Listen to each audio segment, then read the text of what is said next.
Let's now take you to New York, where the United Nations is observing World Press Freedom Day in New York. Let's listen into some of the content coming out of that event. And independent media. But it has also become a sobering occasion as the media space shrinks across the world, as restrictive laws and policies are enacted. It has become a chilling occasion as media workers and their families are subjected to threats and reprisals. And in so many fields, women are disproportionately affected, contending with sexist abuse and sexual harassment online, as well as physical sexual violence, including rape. Too often, these attacks go unpunished. At a time when nationalist populism and extremism are on the rise, when hate speech, rumors, and lies can spread like wildfire, we need journalism, high-quality journalism, independent and diverse media more than ever. It is journalists who shine a spotlight on abuse and corruption. It is journalists who tell the stories that need to be told.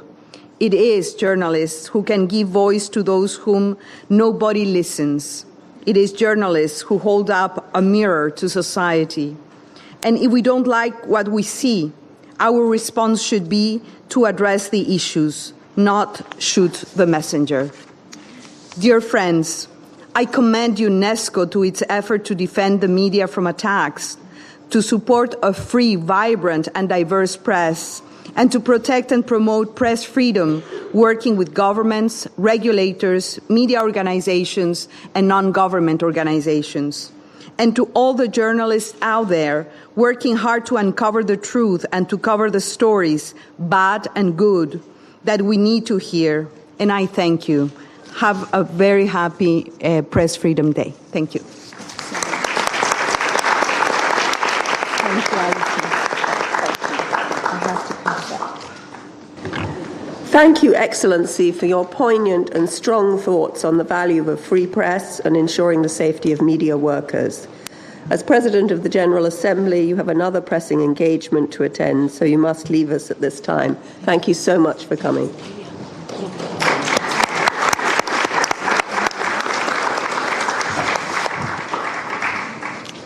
The Secretary-General, Antonio Guterres, regrets that he, too, could not join us today. So he has sent us this video message.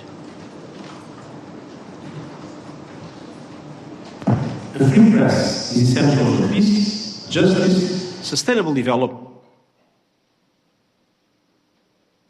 and human rights.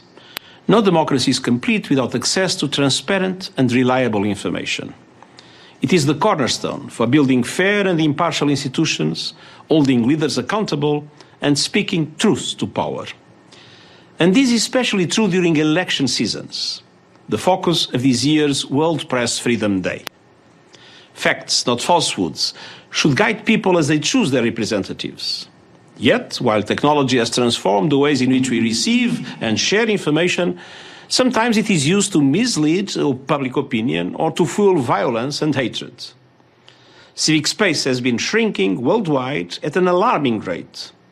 And with anti-media rhetoric on the rise, so too are violence and harassment against journalists, including women.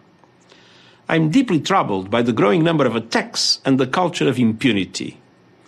According to UNESCO, almost 100 journalists were killed in 2018. Hundreds are imprisoned. And when media workers are targeted, societies as a whole pay a price. On World Press Freedom Day, I call on all to defend the rights of journalists whose efforts help us to build a better world for all. Thank you.